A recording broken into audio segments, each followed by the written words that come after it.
Yeah, so you are trying to essentially assess the feasibility of a project, right? And then you go to an investment decision, isn't it?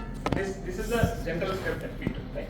So there is a specific word for it, which is called concept, appraise and select, define, implement, and close up, right? So you are talking about notice to proceed or LOI.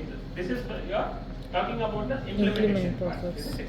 So that's why I said there are when we say the project starts, it actually starts before that, okay, even before tendering, right?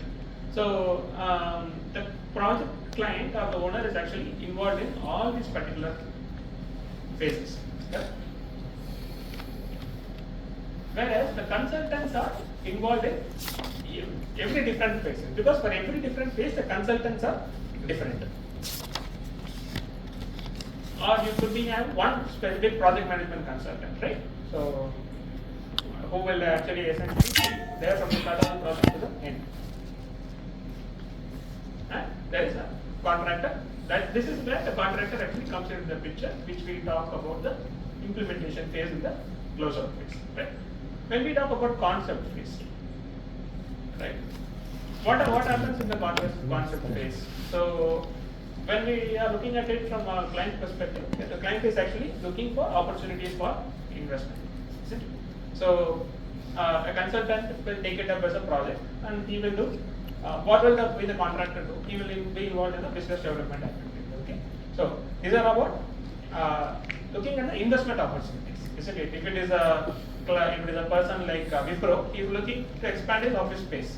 I want to expand my office for seating capacity of 50,000 people. Okay, so I want to expand my services business. So I am looking at a development of a facility of about certain lakh square meters, and I need this much seating capacity. So he is always looking for opportunity for investment. Okay, and the consultant may take it as a project, right?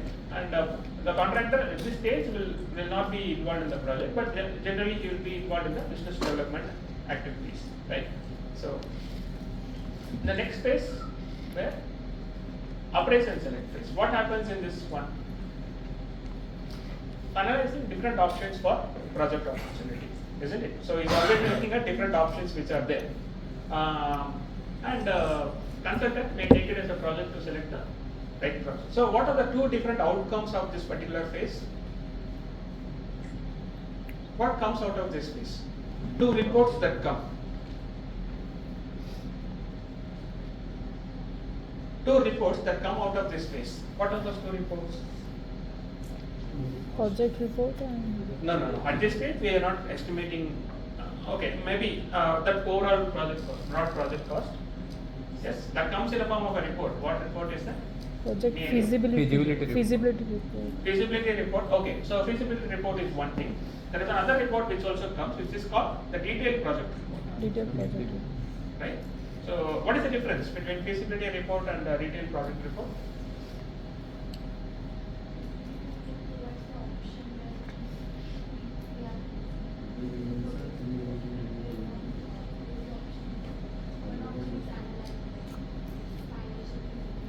Very good. Good. So that's the main difference between feasibility report and a detailed project report, right?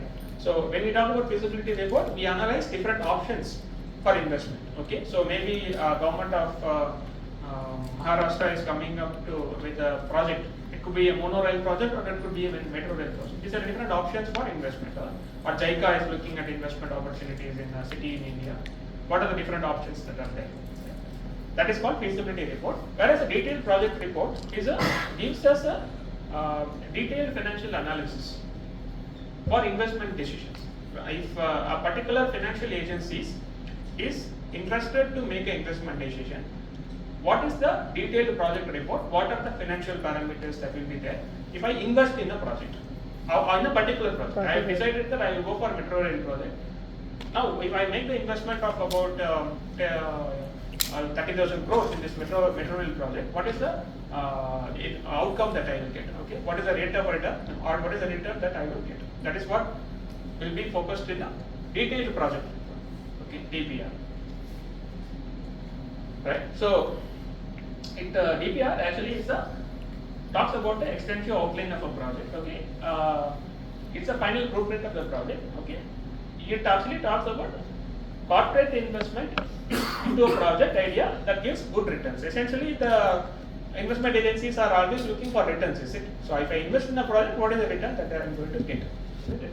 So it will help the private or the public sector to take investment decisions. So it could be banks, it could be lending agencies, or it could be social agencies like World Health Organization, or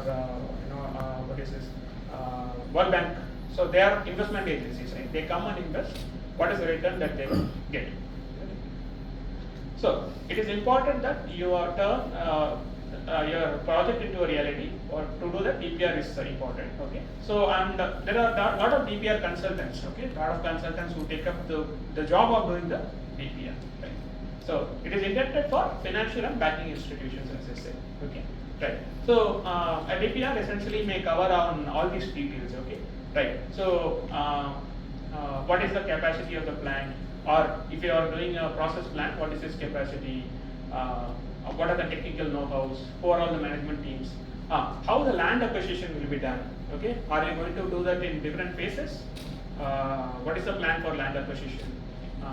What are the major raw materials or requirements that is there? So if you are constructing a port, you need a lot of boulders, big boulders to be transported. You don't have boulders near the port, or you have to transport it, which is a very huge raw material requirement. Is it?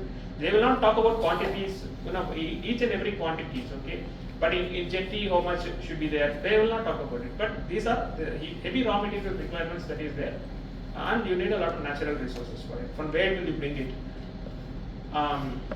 Detailed project cost, means of financing the projects. Okay, so are you going to do a what is a financial method, the financial options that is there? Okay, so what is your working capital requirements? Profitability, what is the expected profitability? So if you are doing a metro rail projects, what would be the ticketing cost? And in how many years can I actually take my capital back? Is it going to take 30 years or 40 years? So all those details will be covered in the detailed project report. Okay, so essentially a detailed project report is done for two things. Okay, how will the stakeholders affect the project, or how the project will affect the different stakeholders? These two things will be the key intent of the detailed project report. Okay, and of course the returns, how much returns I am going to get, and how will I get the returns. So all those details are there. So this will help the person who is investing to actually take a decision. Okay, now there are different options for me to invest in, right? I have 20,000 crores with me. I have different options. Okay, if that one is giving me a return of 10%, another is giving me a return of 12%, which one will I invest? Of course. Right? So, but again, the time is also there. Okay, so if the returns are very quick to me, maybe in 5 years or so, I will invest in that one. But if it is going to be taking a lot of time, maybe more than 15 years, I will not invest in that. Right? So time value of money is also important. Okay, we will talk about time value of money, which is also necessary in this thing. Okay, so maybe tomorrow's session we will talk a little bit on that. Right. Okay. The next phase is the define phase. Okay, this is where you actually are talking about the tender part, right? So you go develop the bids, and you go develop. You have a project scope, and you do a technical and commercial scope. Okay, you define the scope in terms of technicalities and also the financials. Okay, so and then